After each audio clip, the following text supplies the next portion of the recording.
Hello সবাইকে। আজকে আমরা রকেটের কনসেপ্ট ও ম্যাথ সলভ দেখব। এই ম্যাথগুলা করতে অনেক সময় অনেক কনফিউশন লাগে। এই কনফিউশনগুলোও আমরা আজকের ক্লাসে দেখব।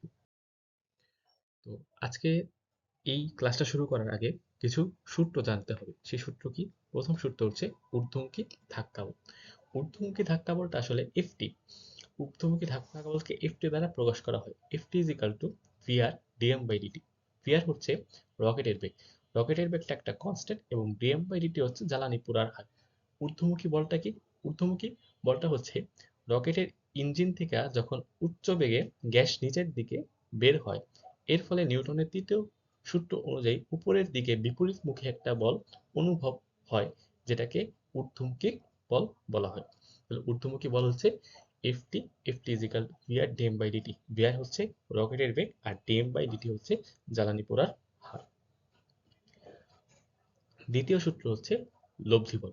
লব্ধি বল F. F is equal to FT minus MG. এটা কেমনে আসলো? উপরের দিকে একটা বল হচ্ছে এফটি, উপরের দিকে বল, কিন্তু রকেটের তো একটা নিজস্ব ওজন আছে, সেই ওজনটা হচ্ছে এমজি। তাহলে উপরের দিকে বলটা হচ্ছে এফটি, নিচের দিকে বলটা হচ্ছে এম এমজি। তো এফটি মাইনাস এমজি যদি করি তাহলেই আমরা লব্ধি বল পাই।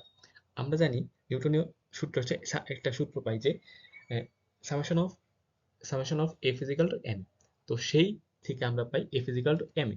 F is equal to M A FT minus MG. FT minus MG কিভাবে আসলো? এফটি উপরের দিকে কাজ করতেছে আর এমজি নিচের দিকে কাজ করতেছে, তাদের লব্ধি বল হচ্ছে এফ।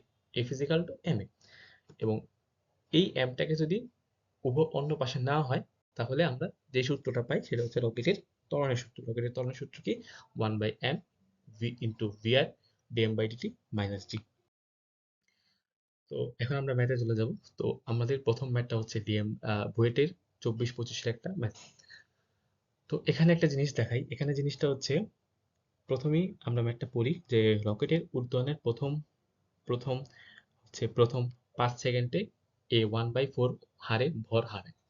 তো যখন এই হারে লেখাটা থাকবো যে 1/40, সরি আমি বলছি 1/40 হারে ভর হারে, যখন হারে লেখাটা থাকবে তখন আমরা ধরে নেই যে এটাই ডিএফ বাই ডিটি।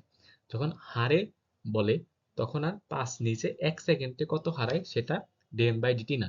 যখন হারে লেখা থাকে তখন ডিএম বাই ডিটি হয় ওই 1/40।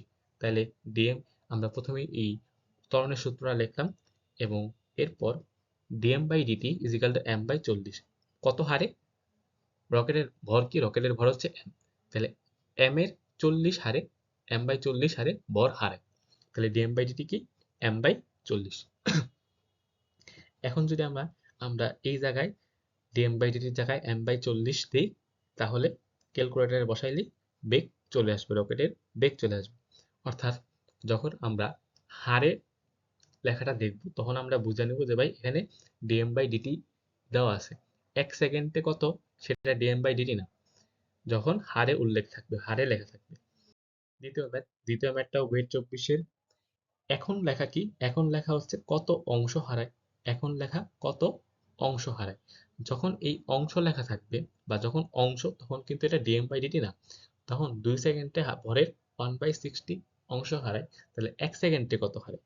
তখন প্রথমে আমরা সূত্রটা আবার লিখলাম। তো এখন ডিএম হচ্ছে এম বাই 60 এবং ডিটি হচ্ছে 2। তাহলে ডিএম বাই ডিটি হচ্ছে 120। যখন অংশ হারায় তখন কিন্তু 1 সেকেন্ডে যতটুকু সেটাই ডিএম বাই ডিটি। তো জাস্ট বসাই দিলাম সূত্রে বসাইলেই আমাদের আনসার চলে আসলো।